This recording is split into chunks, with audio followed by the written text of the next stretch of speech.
Hi, I'm Albert Schmid, professor at Sullivan University and author of the award-winning Kentucky Bourbon Cookbook. Today, we're going to do two recipes, and one of them is going to be the applesauce cake with bourbon frosting. So the first thing you do with any cake is you go ahead and cream the butter and sugar together. We're going to go ahead and do that. I've got my pre-measured butter and my sugar, and I have my KitchenAid mixer. So we put our butter, which has been pre-softened at room temperature, and our sugar,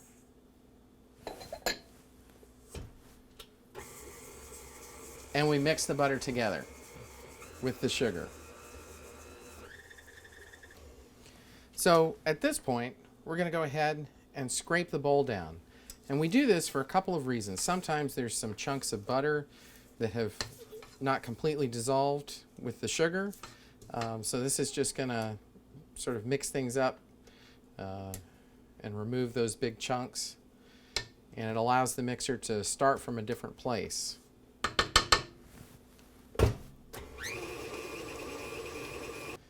So once the sugar and the butter are creamed together, now it's time to add the eggs.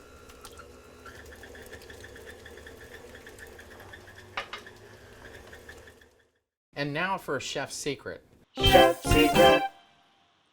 Have you ever baked a cake and you've put something like raisins or walnuts in it and you notice that they sink to the bottom? This is a way to prevent that. Today we're going to add walnuts and some raisins into a bowl, and we're going to do add just a small touch of flour. And we're going to go ahead and dredge all of this around so that everything is finely coated in flour. This way, when we cook it, it's not going to sink. It's going to actually stay suspended in our cake.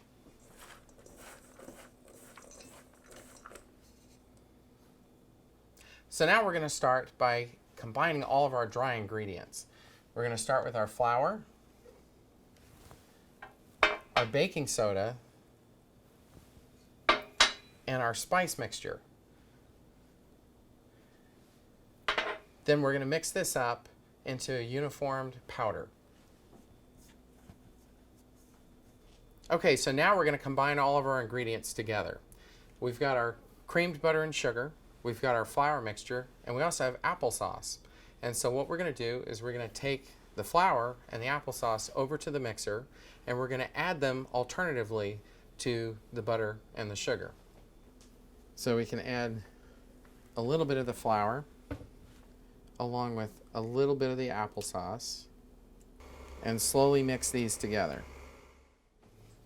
Okay, so you remember we dredged our fruit and flour and our nuts.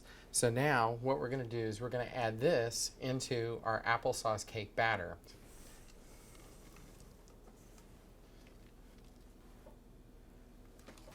Okay, so now it's time for another chef's secret. Chef's secret! Normally I don't promote products, but I'm going to suggest this. And this is a spray that has flour in it. Now you can butter and flour your pan, but the benefit to this is you're not going to get your fingers dirty. We spray it and you have a buttered and floured pan. How easy is that? So now we're going to go ahead and add our batter. The main thing that you want to make sure that you do is that it doesn't reach the top. You want to make sure that you have a really nice section of the pan still exposed so that when the cake rises, that it doesn't overflow in your oven. So, but this is ready to go in the oven. We have an oven that's warm at 350 degrees. So now it's time for the frosting, because the cake's in the oven, and of course when it comes out and it's cooled, we're going to want to go ahead and frost our cake. After all, this is where the bourbon is. So what we're going to do is we're going to start with our butter, and we're also going to start with a little bit of milk, some bourbon, and today we're using Old Forester 100 proof, and then of course we've got confectioner's sugar or powdered sugar. So we'll go ahead and add our butter and our milk and our sugar.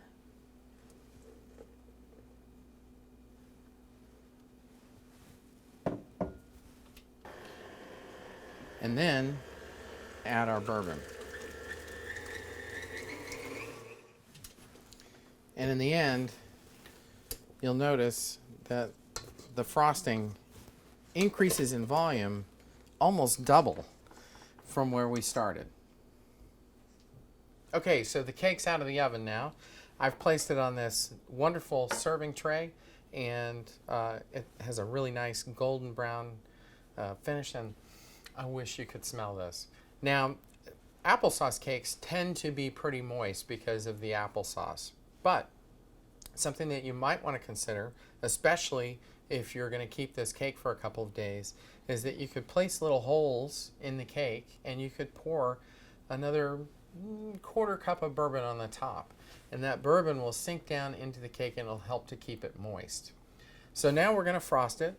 Frosting's finished, and of course the cake's I'm frosting it when it's still just a little warm, and part of the reason I'm doing that is so that it does melt, so that it becomes more of a glaze. There we go, the applesauce cake.